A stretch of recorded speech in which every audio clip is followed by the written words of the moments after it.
Hello everyone, the career ઇન્ફોસમાં આપ સૌનું સ્વાગત છે. આજે આપણે એક નવી વેકેન્સીની વાત કરવાના છીએ. તો ગુજરાત પોલીસ રિક્રુટમેન્ટ બોર્ડ એટલે કે જીપીઆરબી દ્વારા જે એડવર્ટાઇઝમેન્ટ નંબર જીપીઆરબી 2025-26-1 ની જે ભરતી આવી છે એ ભરતી વિશે આપણે આજે વાત કરશું. તો જોઈએ ટોટલ જગ્યાઓ કેટલી છે. તો ટોટલ જગ્યા છે 13,591. હવે 13,591 જગ્યા છે એ અલગ અલગ કેડરમાં છે. તો આપણે જોઈએ કે કયા કેડરમાં ભરતી આવી છે. તો પીએસઆઈ કેડરની અને લોકરક્ષક એટલે કે એલઆરડી કેડરની ભરતી છે.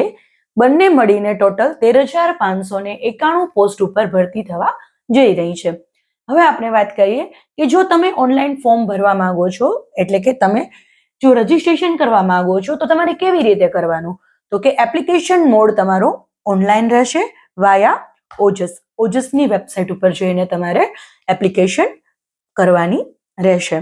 હવે એપ્લિકેશન એટલે કે રજીસ્ટ્રેશન કરવાની શરૂઆત છે એ 3 ડિસેમ્બર 2025 થી થશે અને ફોર્મ ભરવાની જે છેલ્લી તારીખ છે એ 23 ડિસેમ્બર 2025 રહેશે.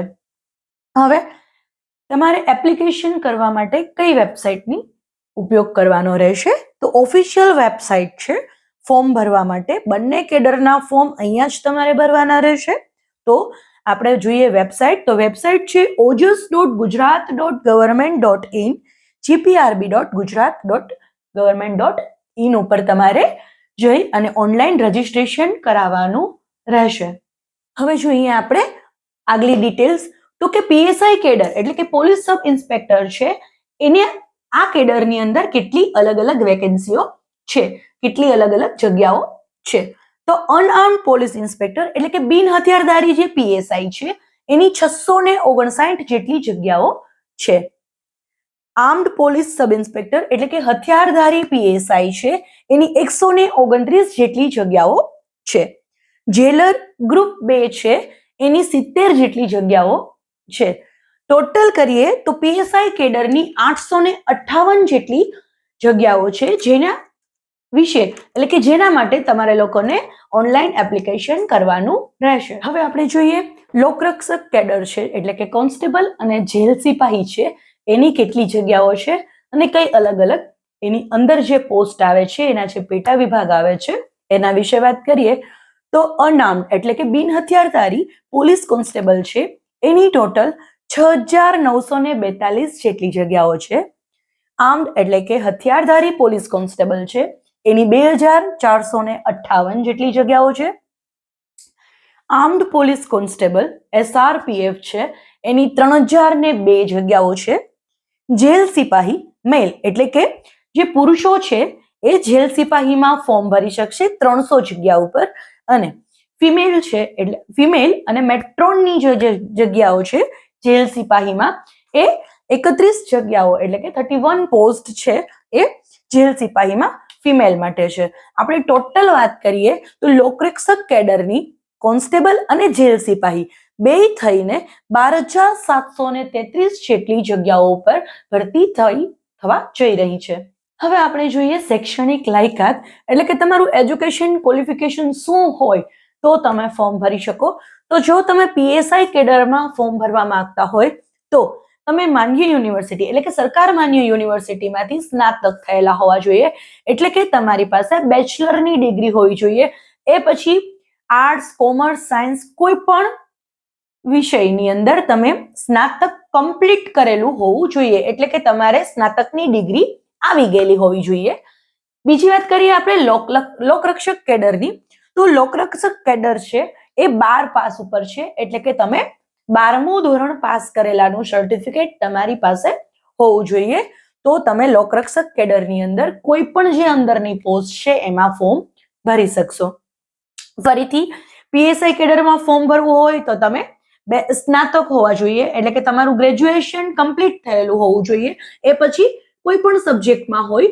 અને લોકરક્ષક કેડર છે એમાં તમે 12th એટલે કે એચએસસી પાસ કરેલું હોવું જોઈએ. હવે એક ફરીથી છેલ્લી તારીખ છે ફોર્મ ભરવાની એ 23 ડિસેમ્બર છે, એ ખાસ યાદ રાખજો. હવે આપણે વાત કરીએ કે લોકરક્ષક કેડરનો અભ્યાસક્રમ શું છે. તો મિત્રો જે વેબસાઇટ છે એની ઉપર આપવામાં આવેલો અભ્યાસક્રમ છે એ અત્યારે તો લાસ્ટ યરનો એટલે કે પહેલા જે એક્ઝામ લેવાની છે એને અનુરૂપ અભ્યાસક્રમ આપણે અત્યારે ડિસ્કસ કરી રહ્યા છીએ. જો આગળ કોઈ નવી જાહેરાત આવશે કે સિલેબસની અંદર કોઈ પણ જાતનો ચેન્જીસ આવશે તો અમે તમને વિડીયો દ્વારા જાણ કરીશું. તો હવે આપણે જોઈએ લોકરક્ષક કેડર્સનો અભ્યાસક્રમ. તો પેપર 1 છે એનો જે પાર્ટ 1 છે એ MCQ બેઝ ટેસ્ટ રહેશે, એટલે કે તમને ઓપ્શન આપેલા હશે એમાંથી તમારે સિલેક્ટ કરવાનું રહેશે. તો એમાં પહેલો છે પાર્ટ એ રીઝનિંગ અને ડેટા ઇન્ટરપ્રિટેશન એટલે કે DI નો રહેશે, એના 30 માર્ક્સ હશે.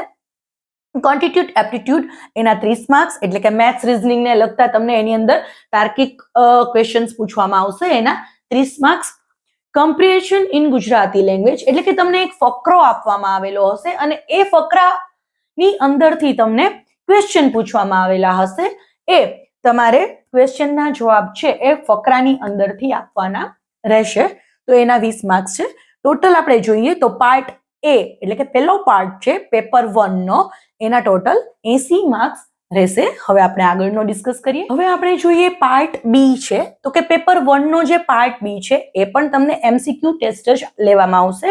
4 ઓપ્શન આપેલા હશે, એ ઓપ્શનની અંદરથી તમારે સિલેક્ટ કરીને જવાબ આપવાનો રહેશે. તો પહેલો જે પોઈન્ટ છે એ છે ભારતીય બંધારણ.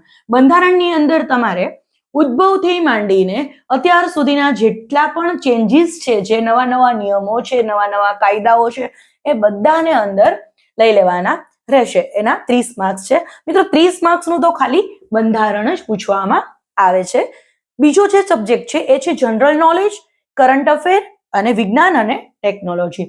આ 3 સબ્જેક્ટમાંથી તમને 40 માર્ક્સનું પૂછવામાં આવશે.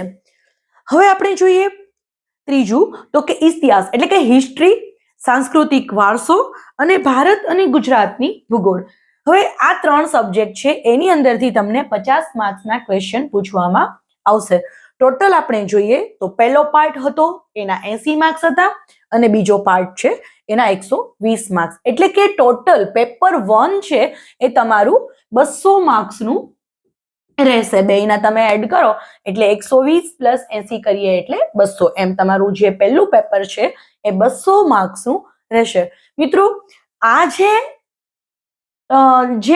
સિલેબસ છે એ સિલેબસ તમારે આગળના સિલેબસને અનુલક્ષીને અમે લોકોએ અહીંયા આપેલો છે. કદાચ ચેન્જીસ થાય તો પણ માર્ક્સ એટલે કે વેઇટેજની અંદર ચેન્જીસ આવી શકે છે, બરાબર છે. 200 માર્ક્સ તો રહેવાના જ છે. કદાચ આમાંથી 2-5 માર્ક્સ આગળ પાછળ એકબીજા ટોપિકના એ લોકો કરી શકે છે, ચેન્જીસ આવે તો એમાં આવી શકે છે. બાકી સબ્જેક્ટ તો મોસ્ટલી આ જ રહેશે. તો જે લોકો તૈયારી કરવા માંગતા હોય એ લોકો આ સબ્જેક્ટને અનુરૂપ તૈયારી શરૂ કરી શકે છે. હવે આપણે ડિસ્કસ કરીએ PSI કેડરનો અભ્યાસક્રમ. તો કે PSI કેડરનો જે અભ્યાસક્રમ છે એમાં પેપર 1 એનું પાર્ટ એ છે. એમાં તમને રીઝનિંગ એન્ડ ડેટા ઇન્ટરપ્રિટેશન એટલે કે DI, રીઝનિંગ અને DI ના 50 માર્ક્સ, ક્વોન્ટિટિવ એપ્ટિટ્યુડના 50 માર્ક્સ. ક્વોન્ટિટિવ એપ્ટિટ્યુડ મીન્સ મેથ્સને લગતા તાર્કિક ક્વેશ્ચન પૂછવામાં આવે એના 50 માર્ક્સ. તો કે પાર્ટ એ છે એ તમારો 100 માર્ક્સનો રહેશે. હવે જોઈએ પાર્ટ બી. તો પાર્ટ બી છે એ પણ તમને MCQ બેઝ જ પૂછવામાં આવશે, બરાબર છે. તો MCQ બેઝ એક્ઝામ છે, બરાબર. તો પાર્ટ બી ની અંદર ભારતનું બંધારણ અને જાહેર પ્રશાસનને લગતા ક્વેશ્ચન્સ છે એના 25 માર્ક્સ. ઇતિહાસ, ભૂગોળ અને સાંસ્કૃતિક વારસો, બરાબર, એના 25 માર્ક્સ. જનરલ નોલેજ અને કરંટ અફેર. કરંટ અફેર છે એ તમારે ભારતનું અને વર્લ્ડ એટલે કે દુનિયાનું બંને કવર કરી લેવાના રહેશે, કારણ કે PSI કેડરની એક્ઝામ છે તો તમને E-લેવલનું પણ પૂછવામાં આવે, તો એના પણ 25 માર્ક્સ. લાસ્ટ છે સાયન્સ એન્ડ ટેકનોલોજી એટલે કે પર્યાવરણ અને વિજ્ઞાન, બરાબર છે. તો એના 25 માર્ક્સ એટલે કે પાર્ટ બી છે એ પણ 100 માર્ક્સનો રહેશે. એટલે કે તમારી જે એક્ઝામ છે એ ટોટલ 200 માર્ક્સની કન્ડક્ટ થશે. હવે આપણે એક વાત કરવાની છે કે આપણે જે પ્રિલિમ્સનો કોર્સ ડિસ્કસ કર્યો લોકરક્ષક કેડરનો અને PSI કેડરનો, તો આપણે બંને કોર્સ વિશે માહિતી મેળવી. હવે આગળ જે સરકાર દ્વારા નવા નિયમો કે કાંઈ પણ ચેન્જીસ આવશે તો અમે તમને આગળના વિડીયોની અંદર જાણ કરી દઈશું અને મેઇન્સનો સિલેબસ પણ અમે આગળ જાણ કરી દેશું. જો તમે લોકો ફોર્મ ભરવા માંગતા હોય તો હાલ પૂરતી તમે પ્રિલિમ્સની તૈયારી શરૂ કરી શકો છો, કેમ કે 23 તારીખ ફોર્મ ભરવાની છેલ્લી છે, તો લગભગ 1 કે 2 મહિનાની અંદર 2 મહિના પછી તમારી એક્ઝામ આવી શકે છે. તો તમે અત્યારે પ્રિલિમ્સની તૈયારી જોરશોરથી શરૂ કરી શકો છો. અમે અમારા નેક્સ્ટ વિડીયોની અંદર તમને આગલી જે નવી માહિતી હશે એ આપવાની પૂરી ટ્રાય કરીશું.